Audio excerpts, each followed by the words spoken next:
ஸ்வர்ணமஹால் வழங்கும் விடுமுறை நாட்களை மகிழ்ச்சிப்படுத்த கல்யாண மாலையின் கலகலப்பான மற்றும் விறுவிறுப்பான 1 மணி நேர பட்டிமன்றம். எதிர்காலம் பற்றிய சிந்தனை இளைஞர்களை மிரள வைக்கிறதா, மகிழ வைக்கிறதா?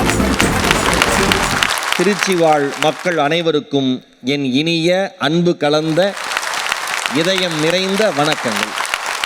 கல்யாணத்திற்கும் மாலைக்கும் மிக நெருங்கிய தொடர்புண்டு. ஒரு பூவையும் இன்னொரு பூவையும் தொடுக்க உதவுகிற நார் போல, இணைக்கிற கரங்கள் போல, மணமகனையும் மணமகளையும் மிக அழகாக திருமண பந்தத்திற்குள் கைப்பிடித்து அழைத்து வருகிற அந்த உன்னதமான பணியை பல்லாண்டுகளாக செய்து வருகிற மரியாதைக்குரிய அன்பு தந்தை மோகன் சார் அவர்களுக்கும் மீரா அம்மையார் அவர்களுக்கும் என்னுடைய நன்றி கலந்த வணக்கங்களை சொல்ல கடமைப்பட்டிருக்கிறேன். மரியாதைக்குரிய அண்ணாச்சி திரு விக்ரமராஜா அவர்களுக்கும், இதயம் நிறைந்த அன்பு அண்ணன் கோவிந்தராஜு அவர்களுக்கும், அவங்க நடத்தின பேச்சு போட்டியில் மாநில அளவில் முதல் பரிசு பெற்று 50,000 ரூபாய் வாங்கினேன். நான் 50,000 ரூபா வாங்கினேங்கிற செய்தி தெரிஞ்ச உடனே என் சொந்தக்காரங்க ஒரு 4 பேருக்கு ஹார்ட் அட்டாக் வந்துச்சு.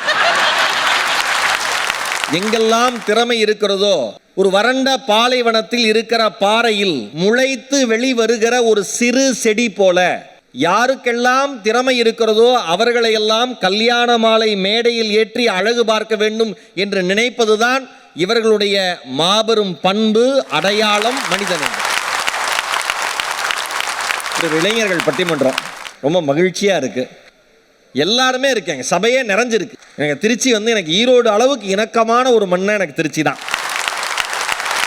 எனக்கு பெரிய ஆச்சரியம் என்னன்னா, நம்ம கல்யாண மாலையில் தலைப்பை நான் ரொம்ப ரசிப்பேன். ஒரு பேச்சாளராக அம்மா என்கிட்ட தொடர்பு கொண்டு என்ன தலைப்பு, நீங்கள் ஒரு ஐடியா சொல்லுங்கன்னாங்க. எங்கள் அப்பா எனக்கு ஒன்று சொல்லி கொடுத்துருக்காரு. உன்னை விட வயதில் மூத்தவர்கள், அனுபவசாலிகள், அறிவு மிகுந்தவர்கள் உன்னிடம் ஒரு கேள்வி கேட்கிற பொழுது எல்லா கதவுகளையும் மூடிக்கொண்டு தெரியாது என்று பதில் சொல். அம்மா அந்த கேள்வி கேட்டோன்னே எங்கள் அப்பா சொன்ன அந்த வார்த்தை தான் ஞாபகம் வந்துச்சு. அம்மா நீங்களே ஒரு தலைப்பை கொடுங்கன்னு. அருமையான தலைப்பு, எனக்கு ரொம்ப பிடிச்சிருந்தது. எதிர்காலம் பற்றிய சிந்தனை யாருக்கு தான் இல்லை?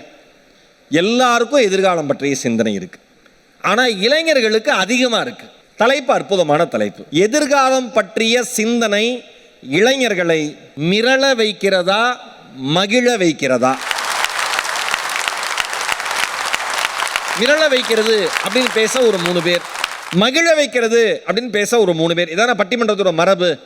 மிரள வைக்கிறது என்கிற அணி சார்ந்து பேசுவதற்கு இது கவிதை தமிழா, உரைநடை தமிழா, நடைமுறை தமிழா என்று எல்லோரும் வியக்கிற வகையிலே தன்னுடைய பேச்சை அடுத்தடுத்த வார்த்தை கணைகளால் தொடுக்கிற அன்பு சகோதரி, மருத்துவர். ஒரு மருத்துவர் தமிழும் படித்ததுனால அது தமிழ் மருத்துவராக மாறிட்டார். டாக்டர் சங்கீதா அவர்கள் அந்த அணியில் பேச இருக்காங்க. அடுத்ததா அதே அணி சார்ந்து நல்ல நகைச்சுவைக்கும் நல்ல பேச்சுக்கும் சொந்தக்காரர் அன்பு தம்பி வழக்கறிஞர் அருண் அவர்கள் அந்த அணி சார்ந்து பேச இருக்காங்க. அதே அணி சார்ந்து பேசுறதுக்கு எனக்கு ரொம்ப பிடிச்ச ஒரு அன்பு சகோதரி. ஒரு தெள்ளிய நீரோடை போல சொற்கள் வந்து விழும். கேட்கிற காதுகள் இது போன்ற தமிழை கேட்பதற்காக ஆசைப்படும் அன்பு சகோதரி கபிலா அவர்கள் அந்த அணி சார்ந்து பேச இருக்கிறார்கள். மிரள வைக்கிறதுன்னு பார்த்தாவே தெரியும், ஒரு மிரட்சியா இருக்கிற அணி தான். சிரிச்சிருத்துன்னு முழிச்சுனே இருக்காங்க. மகிழ வைக்கிறது அணி பாருங்க, எல்லாம் சந்தோஷமா சிரிச்சு மகிழ்ச்சியா பேசுறதுக்காக ஒரு கல்லூரி மாணவி, கல்யாண மாலை மேடை, நல்ல இளைஞர்களை அடையாளம் காட்டுகிற மேடை. அந்த மாதிரி ஒரு நல்ல தமிழ் பேச்சாளரை அடையாளம் காட்டியது அன்பு தங்கை அத்விகா அவர்கள் அந்த அணியிலே மகிழ வைக்கிறது அப்படின்னு பேசுறாங்க. அதற்கு அடுத்தது இவரும் ஒரு வழக்கறிஞர். நீதிமன்றத்துக்கு சென்றதாய் வரலாறு இல்லை. எப்பொழுது கல்யாண மாலையில் வாய்ப்பு கொடுத்தார்களோ அவர்கள் பட்டிமன்ற மேடைகளில் மட்டுமே வாதிட்டு கொண்டிருக்கிறார்கள். நல்ல தமிழுக்கும் நல்ல நகைச்சுவை பேச்சுக்கும் யதார்த்தமான மொழிக்கும் சொந்தக்காரர் மரியாதைக்குரிய அன்பு தம்பி ஹரி பாலகிருஷ்ணன் அவர்கள் அந்த அணி சார்ந்து பேச இருக்கிறார். ஒரு கம்பீர தமிழுக்கும் ஒரு ஒல்லிய உருவம், மிரட்சி தர மாதிரி ஒரு மொழிக்கு சொந்தக்காரராக ஒரு குரல் வந்தது. என் அன்பு தம்பி கார்த்திக் ராஜாவுடைய தமிழும் அவ்வளவு பெயர் பெற்றது. கார்த்திக் ராஜா அந்த அணி சார்ந்து பேச இருக்கிறார். இப்போ முதலாவதாக எதிர்காலம் பற்றிய சிந்தனை இளைஞர்களை மிரள வைக்கிறது என்கிற அணியிலே மரியாதைக்குரிய மருத்துவர் சகோதரி சங்கீதா அவர்களை அரங்கம் நிறைந்த கைத்தட்டலோடு அழைக்கிறேன். பந்தங்களும் தமிழ் சொந்தங்களும் ஒரு சேர சங்கமிக்கும் கல்யாண மாலை குழுமத்தை வழிநடத்தி செல்லக்கூடிய இரு தூண்களான திருமதி மீரா நாகராஜன் அம்மா அவர்களுக்கும் திரு மோகனையா அவர்களுக்கும் தனது ஊக்க பேச்சால் பல இளைஞர்களின் உள்ளத்தை தன்வசப்படுத்திய எங்கள் அன்பு அண்ணன் மதிப்பிற்குரிய நடுவர் அவர்களுக்கும் அருமையான பேச்சு எண்ணணி பேச்சாளர்களுக்கும் உள்ளே மிரண்டு போய் உட்கார்ந்திருந்தாலும் வெளியே மகிழ்ச்சியாக காட்சி தருவது போல அமர்ந்திருக்கும் எதிரணி பேச்சாளர் பெருமக்களுக்கும் திசையெங்கும் மகிழ்ச்சியை பரப்பக்கூடிய எண்ணருமை திருச்சி மக்கள் அனைவருக்கும் இந்த மலைக்கோட்டை மாநகர மருத்துவரின் பணிவான வணக்கம். எங்க அணியை பார்த்தாலே ஒரு பக்குவம் தெரியும். 3 பேருமே பாதிக்கப்பட்ட மாதிரியே இருப்போம். ஏன்னா நாங்க எல்லாருமே 90களில் பிறந்தவர்கள். ஓஹோ. எதிரணியை எட்டி பார்த்தா எதையோ சாதிச்ச மாதிரியே ஒரு சந்தோஷம். ஏன்னா 90% பேர் 2000ல பிறந்தவங்க. அந்த கடைசியா உட்கார்ந்துருக்காரு இருக்கிறதே 3 பேர், அது என்ன 90%? ஏன்னா கடைசியா இருக்கிற விட்டுறக்கூடாதுல்ல. அன்பு நண்பர் கார்த்திக் ராஜா ரொம்ப நல்ல பையங்க. அவர் உள்ள பயத்தை வச்சுக்கிட்டு வெளியே சிரிச்ச மாதிரியே இருக்காரு பாருங்க. ஏன்னா பக்கத்துல 2 பேர் மிரட்டி வச்சிருக்காங்க, அடிச்சு கூட கேட்பாங்க, அப்பயும் சொல்லிடாது. அதனால எங்கள் அணி அனுபவத்தால் பேச வந்திருக்கிறோம், எதிரணியினர் ஆர்வ மிகுதியில் பேச வந்திருக்காங்க. இவ்வளவுதான் வித்தியாசம். அவ்வளவுதான். ஒரு இளைஞன் எழுதுறான், எதிர்காலம் பற்றிய சிந்தனை எப்போதெல்லாம் ஒரு இளைஞனை மிரள வைக்கிறது தெரியுமா? பெற்றோர்கள் தனக்குள் இருக்கக்கூடிய ஆசைகளை தன் பிள்ளைகளின் மீது திணிக்கும் பொழுது, நண்பர்கள் உள்ளொன்று வைத்து புறமொன்று பேசும் பொழுது, உறவினர்கள் தேன் தடவிய கேள்விகளை தேள் கொட்டுவது போல கேட்கும் பொழுது, இதை எல்லாத்தையும் சொல்லிட்டு ஃபைனலா ஒன்று எழுதுறான் பாருங்க, அதுதான் ஹைலைட்டே. மொத்தத்தில் இளைஞர்கள் சூழ்நிலை கைதிகராக மாறி போகிறார்கள்.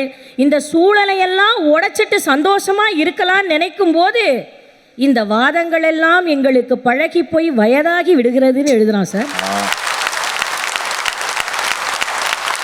அவன் எவ்வளவு ஃபீல் பண்ணிருந்தா அப்படி எழுதியிருப்பான் பாருங்க. இது என்னவோ அடுத்தவன் ஃபீல் பண்ண மாதிரி தெரியல. ஏன்னா அந்த இளைஞன் வேற யாரும் இல்லை, நான் தான். அதான பார்த்தேன். இதானுங்க உண்மை. காலம் ஓய்ந்த பிறகு காதல் பண்ணுங்கிறதும், வாலிபன் தேய்ந்த பிறகு உன் வசதிக்கேற்ப வாழ்ந்துக்கங்கிறது என்ன நியாயம் இருக்கு? அதானே. எதிரணியில இருக்காரே அன்பு தம்பி அரிபாலகிருஷ்ணன், ஆமா, அவரு இதே கல்யாண மாலையில பெங்களூர் வரைக்கும் போய் எதிர்காலத்துல கழட்டி விடுறதுக்கு கூட என்கிட்ட காதலி இல்லையேன்னு வருத்தப்பட்டு கதறிட்டு இங்க மனசாட்சியே இல்லாம மகிழ்ச்சியா இருக்கேன்னு பேசுறாரு. இன்னைக்கு எத்தனை பெரியவர்கள் வந்திருக்கீங்க, உங்களுக்கு தெரியாத ஒன்றும் இல்லை. அன்னைக்கு காதல்ல ஒரு அழகு இருந்தது, ஒரு தெளிவு இருந்துச்சு. சமீப நாட்களுக்கு முன்னால் ஒரு செய்தியை பார்த்தேன். மெக்கஃபி என்கிற நிறுவனம் ஒரு கணக்கெடுப்பை எடுத்திருக்காங்க. அதில் 62% இந்தியர்கள் தங்களுடைய காதலை வெளிப்படுத்த காதல் கடிதத்தை எழுதுறதுக்கு சாட் ஜிபிடியை பயன்படுத்துகிறான். ஏன் நீ லீவ் லெட்டரை தான் காப்பி அடிச்ச, லவ் லெட்டரை கூட காப்பி அடிப்பேன். ஒரு காலத்தில் சாட் ஜிபிடி அவன் ஃப்ரெண்ட் இருந்தான். காதல் என்பது ஒரு பரவச மாயை, அதை கட்டிப்பிடித்து கொண்டது இந்த பாழா போன ஏஐ. இதை ஏன் தெரியுமா சொல்றோம்? காதல் எனும் உணர்வு வெளிப்படுத்தக்கூடிய செயல்திறன்களை ஊனமாக்கி செயற்கை நுண்ணறிவுக்கு உங்களுடைய சிந்தனைகளை தானமாக்கி கொண்டிருக்கிறீர்கள். இதை பார்க்கும் போதெல்லாம் எதிர்காலம் பற்றிய சிந்தனை கொஞ்சம் எங்களை மிரளத்தான் வைக்குது.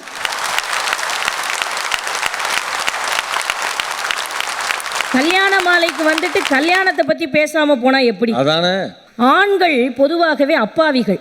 அடாடா, இப்பதாம உன் பேச்சு ரொம்ப நல்லா இருக்கு. என்னடா ஒரு பெண் இப்படி சொல்றாங்களே அப்படின்னு நீங்க நினைக்க கூடாது. உண்மைங்க. ஏன் தெரியுமா?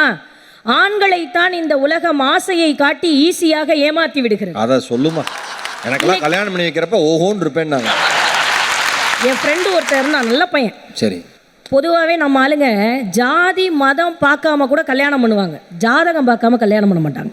என் ஃப்ரெண்டை கூட்டிட்டு ஜாதகம் பார்க்க போயிருக்காங்க. அவரு அம்மா அப்பா பயந்துட்டு கேட்பாங்க, எதுவும் செவ்வாய் தோசை இருக்காங்க, ஏதாவது பரிகாரம் இருந்தால் சொல்லுங்க, கிளியர் பண்ணிடுவோம். கட்டத்தை பார்த்துட்டு பையன் ஜாதகத்தில் பிரதோஷத்தை தவிர எல்லா தோஷமும் இருக்கு. கல்யாணன்ற கட்டம் காணாம போயிடுச்சு, வீட்டுக்கு பேசாம போயிடு. அவன் வரும்போது காதல் கோட்டை அஜித் மாதிரி வந்து போகும்போது சேது விக்ரம் மாதிரி போறான். ஒரு உண்மையை சொல்லட்டுமா, இந்த உலகம் ஆண்களினுடைய வலியை புரிந்து கொள்வதே இல்லை. இன்றைக்கும் எத்தனையோ ஆண்கள் தன்னுடைய தேவைகளுக்காக இஎம்ஐகளில் தன்னுடைய ஆசைகளை அடமானம் வைத்துதான் வாழ்ந்து கொண்டிருக்கிறார்கள். இதே நிலைமை தான் பெண்களுக்கும் வரேன். ஏன்னா அது வலி, அது வேற டிபார்ட்மெண்ட். நான் மருத்துவம் படிச்சிருக்கேங்க. ஒரு கல்யாணத்துக்கு போனேன், என்னை பார்த்து கேட்டாங்க, ஏம்மா மூக்கு முழியுமா அழகா இருக்க, இன்னுமா கல்யாணம் ஆகல? இதெல்லாம் என்கரேஜ் பண்ணுவாங்க, நீ நம்பாத. ரைமிங்ல போகும்போது டைமிங். சாரிமா சாரிமா. இந்த கல்யாணம் ஆகலையான்ற கேள்வி தரக்கூடிய வலியை விட நீ அழகா இருக்கன்னு இந்த சமூகம் வைக்கக்கூடிய விமர்சனம் ரொம்ப ஆபத்தானது. சபாஷ். நீங்க நினைக்கலாம், என்ன பெரிய அழகா இருக்கன்னு தானே சொன்னாங்க, இதுல என்ன தப்பு இருக்கு? நான் சொல்றேன், அழகை தவிர இந்த சமூகம் ஒரு பெண்ணை ஆராய்வதற்கு முயற்சி செய்வதே இல்லை. அவள் பல வருடங்களாக படித்து பெற்ற பட்டம் அவளிடம் இருந்தாலும், ஒரு சமூகத்தை சமாளிக்கக்கூடிய ஆட்சி திறன் அவளிடம் இருந்தாலும், ஒரு குடும்பத்தை வழிநடத்தி செல்லக்கூடிய ஆளுமை திறன் அவளிடம் இருந்தாலும், இந்த சமூகம் ஒரு பெண்ணை அழகு என்ற ஒற்றை வார்த்தைக்குள் தான் அடைத்து வைக்கிறது. எனக்கு பாரதியாரை ரொம்ப பிடிக்கும். ஏன் தெரியுமா? பெண்களை உயரிய இடத்தில் வைத்து பார்த்த ஒரு உன்னத மனிதர். 100 வருடங்களுக்கு முன்னால் ஒரு ஆண் ஒரு பெண்ணுக்காக எழுதி வைத்து சென்ற ப்ரொஃபைல். பாரதி என்ன தெரியுமா சொல்றாரு? நிமிர்ந்த நன்னடை, நேர்கொண்ட பார்வையும், நிலத்தில் யாருக்கும் அஞ்சாத நெறிகளும், திமிர்ந்த ஞான செருக்கும் இருப்பதால் செம்மை மாதர் திரும்புவதில்லையாங்கிறார் பாரதி. இன்னைக்கு நான் என்னோட பயோடேட்டால நிமிர்ந்த நன்னடை, நேர்கொண்ட பார்வை அப்படின்னு எழுதுனா இந்த சமூகம் என்ன என்ன சொல்லும்? இது திமிரு பிடிச்ச பொண்ணா இருக்கும் போல சொல்லுமா இல்லையா? அந்த ப்ரொஃபைலை பிளாக் பண்ணிடுவாங்கம்மா. இப்போ நம்ம ஆடியன்ஸ் லாக் பண்றோம். என்ன தெரியுமா?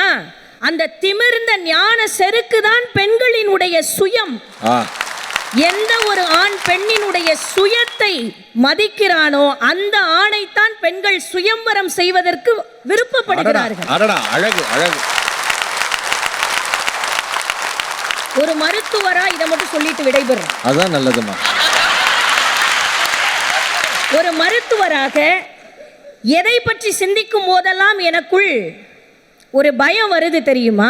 அண்ணே, அன்னைக்கெல்லாம் வாயில வெத்தலை போட்டா நாக்கு சிவப்பாகும். ஆமா. இன்னைக்கு வாயில வெத்தலை போடுறான், வாயில ஃபயர் ஆகுது. கேட்டா ஸ்மோக் பானுங்கிறான். அதான், அவ்வளவுதான், அப்படியே ஸ்மோக் ஆக வேண்டியதான். ஒரு 2-3 நாட்களுக்கு முன்னால ஒரு செய்தி பார்த்திருப்பீங்க. கர்நாடகால ஒரு சிறுவன் ஸ்மோக்கிங் பிஸ்கட்டை வாயில போட்டதும் வலியில துளி துடிச்சு ஓடுறான். அதை விற்கிறவங்களுக்கு அதுல என்ன இருக்குன்னு தெரியல. வாங்குற நமக்கு வாயிலையும் மூக்குலையும் புகை வந்தா போதும். ஆவி பறக்க அம்மா இட்லி வேக வச்சு சட்னியை சுட சுட கொடுத்தா நம்மளால சாப்பிட முடியல. ஆனா வாண்டடா வாயில நெருப்பள்ளி கொட்டிக்கிறதுக்கு ரெடியா இருக்கும். இதானே உண்மை. எதிர்காலம் போற போக்க பார்த்தா வெறும் புகையை விளம்பரம் பண்ணி வித்தா கூட வாங்குவான் போல. பொதுவாகவே பாதிக்கப்பட்டவர்களின் பக்கம் குரல் கொடுப்பவர் எங்கள் நடுவர். ஏன்னா எங்களுடைய ஆதங்கத்தை எல்லாம் நாங்கள் ஆரம்பத்திலேயே கொட்டிவிட்டோம். ஆமா. ஆகையால் எங்கள் அணிக்கு ஆறுதலான ஒரு தீர்ப்பை வழங்குவார் என்ற நம்பிக்கையோடு விடைபெறுகிறேன். நன்றி. அருமை அருமை அருமை. என்ன அழகான ஒரு வாதம், என்ன அழகான ஒரு தமிழ், என்ன அழகான ஒரு செய்தி பாருங்க. அந்த ஸ்மோக்கிங் பிஸ்கட்டை பற்றி என்ன -196 டிகிரியில் வைக்கிறாங்களாம். புகையா போகுது, கடைசியில் அவனே புகையில் போயிடுறான். எதிர்காலம் பற்றிய சிந்தனையில் எவ்வளவு அறிவாக இருந்தாலும், எவ்வளோ படிச்சிருந்தாலும், எவ்வளவு வேலையில் இருந்தாலும் எங்களை அழகை வைத்து தானே நீங்கள் எடை போடுகிறீர்கள்னு சொன்னது. அப்போ அழகில்லாத பெண்களுக்கு எதிர்காலம் பற்றிய சிந்தனை அந்த இடத்துல மிரள வைக்குதா இல்லையா? அழகா அருமையான வாதம். மிரள வைக்கிறதுன்னு அவங்க வச்சதில் இவங்க மிரண்டிருப்பாங்க நான் நம்புகிறேன். எதிர்காலம் குறித்த சிந்தனை இளைஞர்களை மகிழ வைக்கிறதுன்னு அத்விகா அவர்கள் பேச வருகிறார்கள். ஒரு பலத்த கைத்தட்டல் பாராட்டி வழங்குமாறு அன்புடன் கேட்டுக்கொள்கிறேன். வைத்தியனுக்கு கொடுப்பதை வாணிபனுக்கு கொடு என்பது போல் வணிகத்தினால் மக்களை உய்விக்கும் வணிகப் பெருமக்களுக்கும், பட்டி தொட்டியெங்கும் பட்டிமன்றங்களை எடுத்துச் செல்லும் கல்யாண மாலை நிகழ்ச்சி ஏற்பாடாளர்களுக்கும், மக்கள் தீர்ப்பே மகேசன் தீர்ப்பு என்பதற்கிணங்க நடுநிலையான தீர்ப்பை வழங்க வந்திருக்கும் எங்கள் நடுவர் ஐயா ஈரோடு மகேஷ் அவர்களுக்கும், ஜகத்தை ஆளும் பேச்சுவன்மையை கொண்டுள்ள என் சக பேச்சாளர்களுக்கும், பைந்தமிழ் மீது கொண்ட ஆசையினால் இங்கு அமர்ந்துள்ள அனைத்து ரசிக பெருமக்களுக்கும், பயம் எனும் பேய்தனை அடித்திட்ட எங்கள் அணிக்கு ஜெய பேரிகை கொட்ட வந்திருக்கும் அத்விகாவாகிய நான் பணிவன்புடன் கலந்த என் வணக்கத்தை தெரிவித்துக் கொள்கிறேன். தலைப்புச் செய்திகள் நிறைவடைந்தது. எதிர்காலம் பற்றிய சிந்தனை இளைஞர்களை மிரள வைக்கிறதா மகிழ வைக்கிறதா? இந்த தலைப்பை நான் என் அம்மாட்ட சொன்னும் போது அவங்க சிரிச்சுட்டே கேட்டாங்க, எதிர்காலத்தை பார்த்து நீங்க பயப்படுறதாவது எதிர்காலம் இல்ல உங்களை பார்த்து பயப்படணும் சொல்லுங்க. சங்கீதா அக்கா வந்தாங்க. 90s கிட்ஸ் நாங்க அனுபவத்தோடு பேச வந்திருக்கோம், 2K கிட்ஸ் இவங்க ஆர்வ மிகுதியில பேச வந்திருக்காங்கன்னு சொல்றாங்க. ஐயா, அனுபவம் அப்படிங்கிறதுக்கான அஸ்திவாரத்தை அமைப்பதே ஆர்வத்தோடு செயல்படுவது தானே. அதை விட்டுட்டு படிப்புனா பயம், ப்ரொமோஷன்னா பயம், அப்ரைசல்னா பயம், காதல்னா பயம், கல்யாணம்னா பயமோ பயம்னு எல்லாத்துக்கும் தென்னாலி படத்து கமல்ஹாசன் மாதிரியே பயந்துகிட்டு இருந்தா எந்த அனுபவமாச்சு கிடைக்குமா? அதானே. யாரோ ஒருத்தர் அறியாமையினால சொன்ன வார்த்தைகளை வச்சு பெண்களோட நிலைமை ரொம்ப வருத்தத்துக்குரியது ஆயிடுச்சு அப்படின்னு அக்கா மிரண்டு போய் பேசுறாங்க. நானே ஒரு சமயம் அப்படிதான் நினைச்சிட்டேன். நிச்சயமா இல்லைன்னு நான் அடிச்சு சொல்றேன். இல்ல அடிக்காம சாதாரணமா சொல்ல, அன்பா சொல்ல. அவங்க சொன்னது எப்படி இருக்கு தெரியுமா? பூனை கண்ணை முன்னா உலகமே இருண்டு போச்சுன்னு நினைக்கும், அந்த மாதிரி தான் இருந்தது. வாய் இருந்தா 1000 பேர் 1000 விஷயம் சொல்லதான் செய்வாங்க. இதையெல்லாம் மனசுல போட்டு பயந்துகிட்டு இருந்தா வேலைக்கு ஆகுமா? பல்லு இருக்கிறவன் பக்கோடா சாப்பிட்றான்னு சொல்லிட்டு போயிட்டே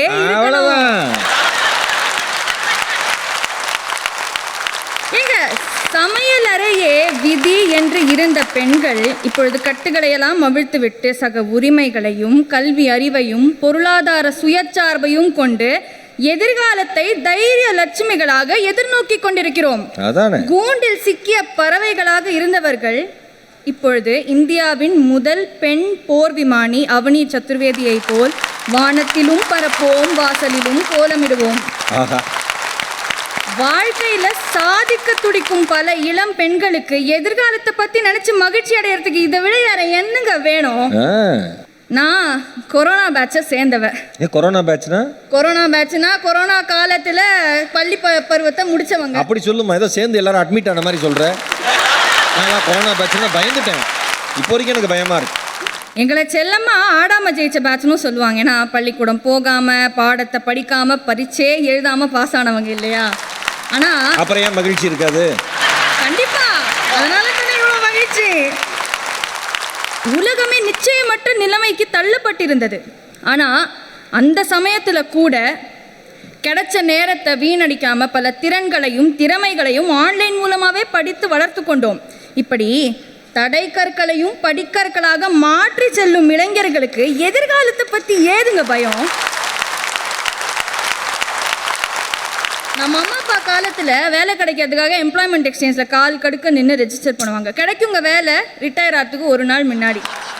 இன்றைக்கி ஃபோன் எடுத்து லிங்க்டின், இண்டீட் இந்த மாதிரி ஆப்பெல்லாம் டவுன்லோட் பண்ணி ரெஜிஸ்டர் ஆனால் போதும், நம்ம திறமைக்கு ஏற்ற மாதிரி வேலைகள் நம்மை தேடி வரும்.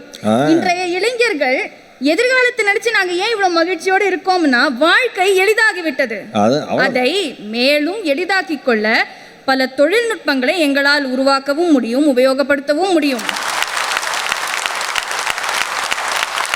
கடந்த ஆண்டு எடுக்கப்பட்ட ஒரு புள்ளி விவரம் சொல்கிறது, இந்தியாவில் 1,17,000க்கும் மேல ஸ்டார்ட் அப் கம்பெனிகள் ரெஜிஸ்டர் ஆகியிருக்கு. இதனால ஏறக்குறைய 12 லட்சம் வேலை வாய்ப்புகள் உண்டாகி நம்ம நாட்டுடைய பொருளாதாரமும் மேம்பட்டிருக்கு. இதுல மிகப்பெரிய யூனிகானாக வளர்ந்திருக்கிறது எந்த கம்பெனி தெரியுமா? மும்பையை சேர்ந்த 20 வயதாகிய ஒரு இளைஞன் உருவாக்கிய ஜெப்டோ அப்படிங்கிற டெலிவரியா. நாங்க வேலையை தேடி போற காலம் இல்லை, இது சக இளைஞர்களுக்கும் சேர்த்து வேலைகளை உண்டாக்கும் காலம் என்பதால் ஒளிமயமான எதிர்காலமே எங்கள் உள்ளத்தில் தெரிகிறது. போலி கௌரவமும் குறுகிய மனப்பான்மையும் இல்லாததால் தடைகளை மீறி தடம் புரளாமல் சென்று மகிழ்ச்சியோடு வாழ்கிறோம். மக்கள் குடித்தண்ணிக்காக சிரமப்பட்டுக்கிட்டு இருந்த ராமநாதபுரத்தில் இப்போ 120 கணவாய்களில் தண்ணி நிரம்பி இருக்கு. இதுக்கான காரணம் 35 வயது நிர்மல் ராகவன். அருமம். 5 வருஷத்துக்கு முன்னாடி துபாயில் வேலை பார்த்துட்டு இருந்தவர் தாய்நாடு திரும்பி வந்தபோது நீர்நிலைகளில் எவ்வளவு ஆக்கிரமிப்பு ஏற்பட்டிருக்குங்கிறத உணர்ந்து அதை சீரமைப்பதையே தன் வாழ்க்கையின் பணியாக மேற்கொண்டார். இன்னைக்கு இந்தியாவில் மட்டும் இல்லை, உலகம் முழுக்க 182 ஏரிகளை சீரமைச்சிருக்கார். இதுதான் உண்மையான வெற்றி கொடிக்கட்டு. அருமை அருமை. இப்போ ரொம்ப இன்ஸ்பைரிங் பர்சன் நிர்மல் அவர்கள். எதிரணியில் இருக்கிறவங்கள மாதிரியே அவனும் எதிர்காலத்தை நினைச்சு பயந்திருந்தா இந்த பணியில இறங்கியிருப்பாருன்னு நினைக்கிறீங்களா? அதுதானே, தண்ணி காட்டியிருக்க மாட்டாரு. அரண்டவன் கண்ணுக்கு இரண்டது எல்லாம் பேன்னு சொல்லுவாங்க. அதுக்கான 3 உதாரணம் இன்னைக்கு இங்க இருக்காங்க. இந்த பயம் இவ்வளவு கௌரவமா எதிரணியை யாரு திட்டி நான் பார்த்தது இல்லாமா? பயம் என்பது ஒரு மாயை. நாம நினைக்க பூதாகாரமாக வளரக்கூடிய ஒரு மாயை. சாதனைகளுக்கான பருவம் இளம் பருவம். ஆனா எதிர்காலத்தை நினைச்சு பயந்துகிட்டே இருந்தோம்னா வெற்றிக்கான முதல் அடியை கூட எடுத்து வைக்க முடியாது. ஆகவே நேர்மறை எண்ணங்களை வித்திட்டு எதிர்மறை எண்ணங்கள் என்னும் கலைகளை களைந்து வளமான செழுமையான எதிர்காலம் என்னும் அறுவடையை அடைந்து வாழ்க்கை என்னும் பயணத்தில் புன் சிரிப்புடன் செல்வதே இன்றைய இளைஞர்களின் குறிக்கோளாகும். எதிர்காலம் பற்றிய சிந்தனை எங்களுக்கு மகிழ்ச்சியையே கொடுக்கிறது என்று கூறி நல்ல வாய்ப்புக்கு நன்றி பாராட்டி நல்ல தீர்ப்பு வழங்குமாறு வேண்டிக் கொள்கிறேன். நன்றி, வணக்கம். எவ்வளவு அழகான கருத்துக்களை வச்சது பாருங்க இந்த பிள்ளை. இந்த யூனிகார்ன் கம்பெனி அப்படின்னு என்ன? யூனிகார்ன் கம்பெனி அப்படின்னா ஒரு நிறுவனத்தினுடைய மதிப்பு 8000 கோடியை தொட்டுதுன்னா அந்த நிறுவனங்கள் யூனிகார்ன் நிறுவனங்கள் என்று அழைக்கப்படும். அதை ஜெப்டோ அப்படிங்கிற ஒரு நிறுவனம் சாதிச்சிருக்கு. ஒரு இளைஞன் எதிர்காலத்தை பார்த்து மிரளலை, நாங்கள் வாய்ப்புகளை பயன்படுத்திக்கிறோம், வசதிகளை பயன்படுத்திக்கிறோம், தெளிவாக இருக்கும், அதனால் மகிழ்ச்சியாக இருக்கும். நீங்கள் அரண்டவன் கண்ணுக்கு இருண்டதெல்லாம் பெய்யுங்கிற மாதிரி மிரட்சியோடையே இருக்காதீங்க, கண்ணை மூடாதீங்க, கண்ணை திறங்க. அடுத்தடுத்த கணைகளை தொடுத்துட்டு போயிருக்காங்க. இதையெல்லாம் தாங்கிறதுக்கு ஒரு வக்கீலால் மட்டும்தான் முடியும். இது மலைக்கோட்டையா அல்லது தமிழ் கோட்டையா என்று நாங்கள் யோசிக்கும் அளவுக்கு தங்கள் கை தட்டல்களால் மிக அழகாக ரசித்துக் கொண்டிருக்கின்ற உங்கள் அத்தனை பேருக்கும் தமிழால் வணங்கி என்னுடைய உரையை ஆரம்பிக்கிறேன். நடுவர்களே, எதிர்காலத்தை நினச்சி நாங்கள் சந்தோஷமாக இருப்போம் அப்படின்னு அவங்க 3 பேர் பேசுகிறதும், முறுக்க சவுண்டு வராமல் சாப்பிடுவேன் அப்படின்றதும், பப்ஸை சிந்தாமல் திம்பேன் அப்படின்றதும் ஒன்று. இது 3த்துக்கும் வாய்ப்பே கிடையாது. நீங்கள் வேலை பார்க்குற கோர்ட்டுக்கு ஏற்ற மாதிரி பேக்கரி ஏதாவது இருக்கா? நான் எங்கள் ஊர் கோர்ட்டில் கேண்டீனில் தான் உட்காந்துருப்பேன். அதில் வேற அத்விகா, பல் இருக்கவன் பக்கோடா சாப்பிட்றான், உங்களுக்கு என்ன இது? எனக்கு பல் இருக்கு, ஆனால் பக்கோடா கிடைக்கலையன்றதே எனக்கு வருத்தமாக இருக்குது. பீஸாவும் எங்கள் வாழ்க்கையும் ஒன்று. இப்போ கேண்டீன்ல இருந்து ரெஸ்டாரண்ட் போயிருக்கேன். நீங்கள் இந்த பீஸாவை யோசிச்சு பாருங்க. பீஸா ஆர்டர் பண்ணால் ஸ்கொயர் ஷேப் பாக்ஸில் வருது, திறந்து பார்த்தா ரவுண்ட் ஷேப்பில் இருக்குது, எடுத்து சாப்பிட்டா ட்ரையாங்கிளாக இருக்குது. ஒரு பீஸாலே எவ்வளோ குழப்பம். அது போல தான் எங்கள் வாழ்க்கை வட்டமா கட்டமான்னு தெரில, ஆனால் மட்டமாக போயிடுமோன்னு பயமாக இருக்குது. சதுரமாக வருது, வட்டமாக இருக்கு, ஆமாம், முக்கோணமாக எடுத்து சாப்பிட்றேன். ஆமாம். இப்போ இவ்வளோ கவலைப்படுறேன்ல, இவங்க என்ன சொல்கிறாங்கன்னா சாப்பிட்றா, அதுக்கு ஏன்டா இவளை பார்த்துக்கிறோம் சும்மா சொல்லுவாங்க. நான் அவங்க பேசுகிற மாதிரி அதானே. வாழ்க்கையில் சந்தோஷமாக இருக்கான், ஸ்கூல் காலேஜில் நல்லா படிச்சிரு, ஸ்கூல் காலேஜ் படித்து முடிச்சு ரொம்ப சந்தோஷமாக இருக்கலாம்னு போய் சொல்லுவாங்க. நம்பாதீங்க. அதுக்கப்புறம் தான் வாழ்க்கையில் பிரச்சனையே ஆரம்பிக்குது. வேலைக்கு அப்புறம் வீடு, வீடுக்கு அப்புறம் காரு, அதுக்கப்புறம் பொண்ணு பார்த்து கல்யாணம் பண்ணி வைக்கணும், கல்யாணம் பண்ணதுக்கப்புறம் புள்ள குட்டி வந்ததுக்கப்புறம் ஹாஸ்பிட்டல் ஃபீஸு, அப்புறம் ஸ்கூல் ஃபீஸு. இதெல்லாம் நினச்சி பார்த்தா ஒரு நிமிஷம் தலை கிருகிருன்னு சுற்றுது. சூப்பர் ஸ்டார் சொன்ன மாதிரி சிஸ்டம் சரியில்லை அப்படின்னு எங்களை ஃபீல் பண்ண வைக்குது. ஓ, எப்படி நீ வளர்ந்து, நீ கல்யாணம் பண்ணி, நீ வீடு வாங்கி, நீ சம்பாதிச்சு, நீ குழந்தையை பெக்கிறதுக்கு முடியலைன்னா சிஸ்டம் சரியில்லைன்னு. இப்படி ஒரு சிஸ்டத்தை நான் வாழ்க்கையில் கேட்டது கிடையாது.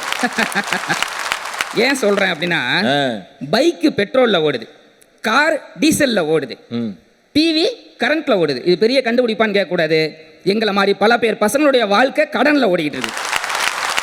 கடன், அதை அடைக்க ஒரு கடன், அதை அடைக்க இன்னொரு கடன், இப்படி தான் போயிட்டு இருக்கு. இதில் அத்விகா வந்துக்கிட்டு ஒரு வினைத்தொகை மாதிரி இருக்கும் போயிட்டு இருக்குது. இதில் வேறு அவங்க வந்துட்டு இருப்பதை வைத்து சந்தோஷமாக வாழ கற்றுக்கொள்ளுங்கள். இருக்கிறதெல்லாம் கடன் தான், எங்கே சந்தோஷமாக வாழ்றது?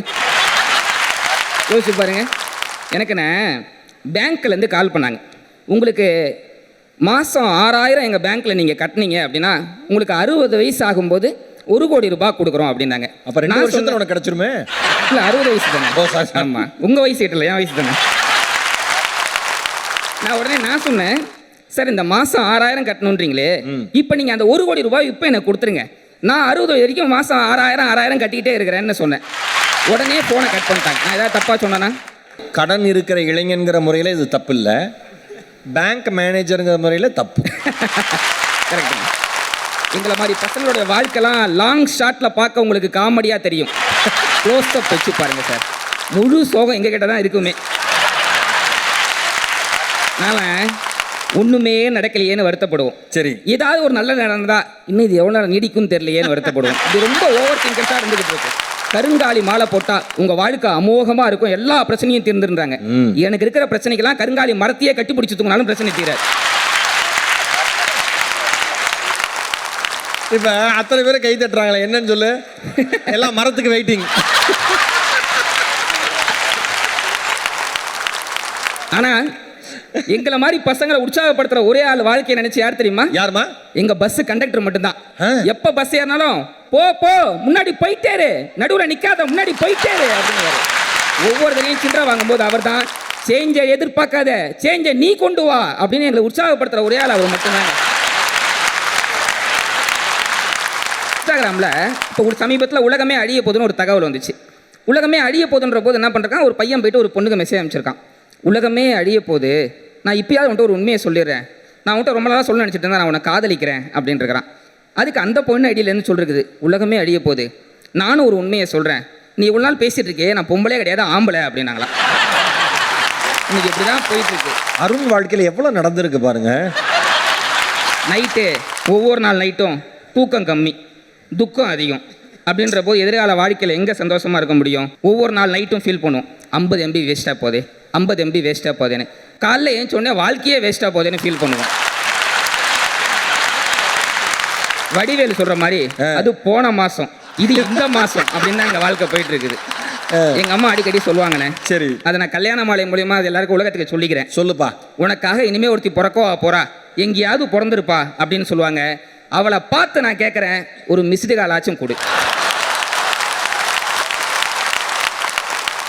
ஏன்னா இவர் தமிழ்நாடு முதல்வர், இந்திய பிரதமர், நம்பர் கேட்டோன்னே கிடைச்சிரும். அந்த பிள்ளை அங்கிருந்து இவருக்கு மிஸ்டு கால் தரும். சூரிய வம்சம் தேவயானி மாதிரி பொண்ணு வேணும்னு எதிர்பார்த்து, சரி அப்படி இல்லைனா கூட இப்போ திருச்சிற்றம்பலம் சோபனா மாதிரி இருக்கலான்னு பார்த்தா, சரி அதுவும் இல்லைன்னு ஆனதுக்கப்புறம் குட் நைட் மூவியில் வர மாதிரி ஒரு பொண்ணு இல்லைனா கூட பரவாயில்ல, குட் நைட்டு மெசேஜ் பண்ணுறது கூட ஒரு பொண்ணு இல்லைன்ற போது தான் பெரிய ஏக்கமாக இருந்துகிட்டு இருக்குது. இப்போ நீ என்ன முடிவில் வந்திருக்கேன்னு சொல்லு எனக்கு. அந்த பட்டிமன்றம்லாம் அம்மா காலில் விழுந்து நான் ஒத்தி வச்சிடறேன். இப்போ என்ன வேணும் உனக்கு? எனக்கு பொண்ணு வேணும். என்ன இவ்வளோ லோக்கலாக இறங்கிட்டேன்? வேற வழி தெரியல. மரியாதைக்குரிய மீரா அம்மையார் அவர்களுக்கும் மோகன் சார் அவர்களுக்கும் இனிமேல் இந்த அருணை நீங்கள் அழைப்பதாக இருந்தால் முதலில் அவனுக்கு ஒரு வரனை பார்த்துவிட்டு அவனை வரும்படி கேட்டுக்கொள்கிறேன். இல்லை என்றால் அவன் எல்லா மேடைகளையும் பெண் பார்க்கிற கல்யாண மாலை மேடைகளாக மாற்றிவிடுவார் என்பதில் எந்தவித சந்தேகமும் இல்லை. அத்விகா சொன்னாங்க, சரி வேலைக்கு வந்துட்டேன்னு சொல்லு அப்படின்னு போகிறோம். உண்மையிலே வேலைக்கு போகும்போது எங்களை மாதிரி ஒவ்வொரு பசங்களும் குணா கமல் மாதிரி போயிட்டு இருக்கோம். சரி, அதில் ஹெச்ஆர் கேட்குற கேள்விக்கெல்லாம் குணா கமல் மாதிரி பதில் அறிவு மாதிரி கொட்டும். அதை இங்கிலீஷில் சொல்லணும்னு நினைக்கும் போது வார்த்தை முட்டும். இன்னைக்கு எங்களை மாதிரி பசங்க ஒரு எம்பசியில் போய் பேச முடியுதா? ஒரு வெளிநாட்டை நினச்சி எவ்வளோ பயங்கள் இருக்குது, எவ்வளோ பிரச்சனைகள் இருக்குது. அதெல்லாம் தாண்டி படிக்கணும் நல்லா கல்யாணத்தையே யோசிச்சா எப்போ படிக்க டைம் இருக்கும்? நிறைவாக நான் இப்படி வச்சு என் பேச்சை முடிக்கிறேன். முடிச்சிருப்பா. மகேந்திர சிங் தோனி சொல்வார், என் வீட்டில் நான் 3 நாய் வளர்க்குறேன். நான் ஒரு போட்டியில் ஜெயிச்சாலும் தோத்தாலும் அந்த 3 நாயும் என்கிட்ட அன்போடு தான் பழகும். ஆனால் மனிதர்கள் அப்படி அல்ல அப்படின்னு சொல்லுவார். அப்படின்னா இன்னைக்கு நம்ம ஜெயிச்சா என் ஃப்ரெண்டுன்னு சொல்லுவாங்க, தோத்தா அன்ஃப்ரெண்ட் பண்ணக்கூடிய உலகமாக இருக்கும்போது எதிர்காலத்தை நினைச்சு நாங்கள் ஃபீல் பண்ணாமல் இருக்க முடியாது. நிறைவாக இப்படி வச்சு முடிக்கிறேன். ஒரு சாதாரண கார் உருவாக வேண்டும் என்று சொன்னால் 13 மணி நேரம் போதும். ஆனால் ஒரு ரோல்ஸ் ராய்ஸ் கார் உருவாக வேண்டும் என்று சொன்னால் 6 மாத காலம் தேவை. ஒரு தரமான கார் உருவாகுவதற்கு 6 மாத காலம் தேவை. அது போலத்தான் நாங்கள் எங்களுக்கான காலத்தையும் டைமையும் இந்த சமூகம் ப்ரெஷர் கொடுக்காமல் இருந்துச்சு அப்படின்னா நாங்கள் எதிர்காலத்தை நிம்மதியாக கிடப்போம். ஆனால் எங்களை சுற்றி அவ்வளோ பிரச்சனைகள் இருக்குது அப்படின்ற போது நிச்சயமாக வாழ்க்கை கண்டு நாங்கள் மிரண்டு கொண்டு தான் இருக்கிறோம். அது எங்களை மிரளதான் வைக்கிறது என்று தெரிவித்துக் கொண்டு வாய்ப்புக்கு நன்றி பாராட்டி நன்றி தெரிவித்து விடைபெறுகிறேன். நன்றி, வணக்கம், வாழ்க தமிழ், ஜெய்ஹிந்த். அருமை அருமை அருமை அருமை. மிக அழகா சொல்லியிருக்காரு. ஏகப்பட்ட பிரச்சனைகள் எங்களை சுத்தி இருக்குன்னார். எங்களுக்கு ப்ரெஷர் கொடுக்காம இருங்க, அழுத்தம் தராம இருங்க, நாங்க மகிழ்ச்சியா வாழ்ந்துருவோம். நீங்க தான் அழுத்தம் தராம இல்லையே, அவ்வளோ வினாக்களை முன்வைக்கிறீங்க, அவ்வளோ அழுத்தங்களை கொடுக்குறீங்க. நாங்கள் எப்படி மிரளாம வாழ்றது, எதிர்காலம் குறித்து சிந்தனையில் மிரளாம எப்படி வாழ்றதுன்னு மிக அழகான வாதத்தை வச்சிருக்கேன். நான் ஏற்கனவே சொன்ன மாதிரி ஒரு வக்கீல் பேசினார்னா ஒரு வக்கீல் மறுபடியும் வந்து வாதிட்டு தான் ஆகணும், பதில் சொல்லியே தீரணும். எதிர்காலம் பற்றிய சிந்தனை இளைஞர்களை மகிழ வைக்கிறது என்று பேசுவதற்கு ஹரி பாலகிருஷ்ணன் அவர்களை ஒரு அரங்கம் நிறைந்த கைத்தட்டலோடு பாராட்டி அழைக்கிறேன். இந்த மண்ணில் நான் இப்போ வந்து பயப்படாம பேசுறேன்.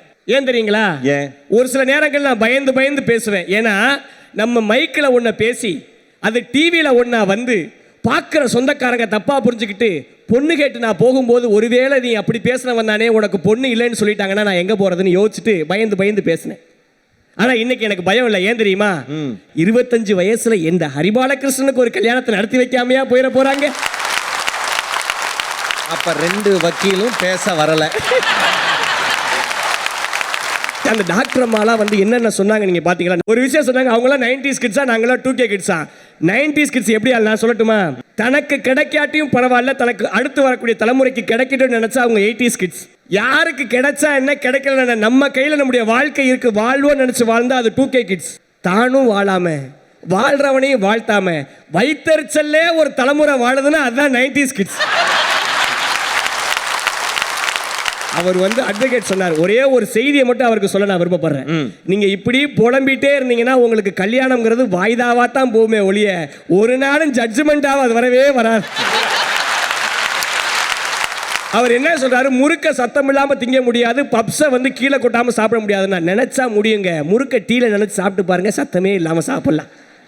பப்ஸை பேப்பர் கப்பில் வச்சு சாப்பிட்டு பாருங்க, அது முடிஞ்சதுக்கப்புறம் வாய்க்கில் அந்த பொடியெல்லாம் கொட்டிக்கலாம். இல்லை இல்லை, நான் அந்த பப்ஸை மட்டும் ஒத்துக்க மாட்டேன். அது எப்படி நேக்கா சாப்பிட்டாலும் கொட்டிடும், இல்லைன்னா ஓரமாக ஒட்டியிருக்கும். சொந்தக்காரங்களை பார்த்தா பயந்து பயந்து போறாங்கன்னு சொல்றாங்க. என்னுடைய இளைஞர்கள் பயந்து போறாங்க. ஏன் தெரியுமா? ஒரு இன்டர்வியூல ஹெச்ஆர் கேட்கிற கேள்வியை ஈஸியா மேனேஜ் பண்ண தெரிஞ்ச எங்களுக்கு சொந்தக்காரங்க கேட்கிற கேள்வியை மேனேஜ் பண்ண தெரியல, அவ்வளவு டிஃபிகல்ட்டா இருக்குது. 20 வருஷம் படிக்க வச்ச எங்க அப்பா ஒரு நாள் கூட கேட்டதில்லை அடுத்து என்ன பண்ண போறேன்னு. 20 நிமிஷம் பேசிட்டு இருக்கும்போது கல்யாணத்தில் கேட்கறான், அடுத்து லைஃப் பிளான் என்ன வச்சிருக்கீங்க தம்பி அப்படின்னு. இதனால தான் பல பேர் எங்க பசங்க விசேஷ வீடுகளுக்கே போறதில்லை. எங்க ஊர்ல ஒரு பழமொழி சொல்லுவாங்க, சுத்தி சுத்தி போனாலும் துயரம் ஒன்றை விட்டு போகாது அப்படின்னு.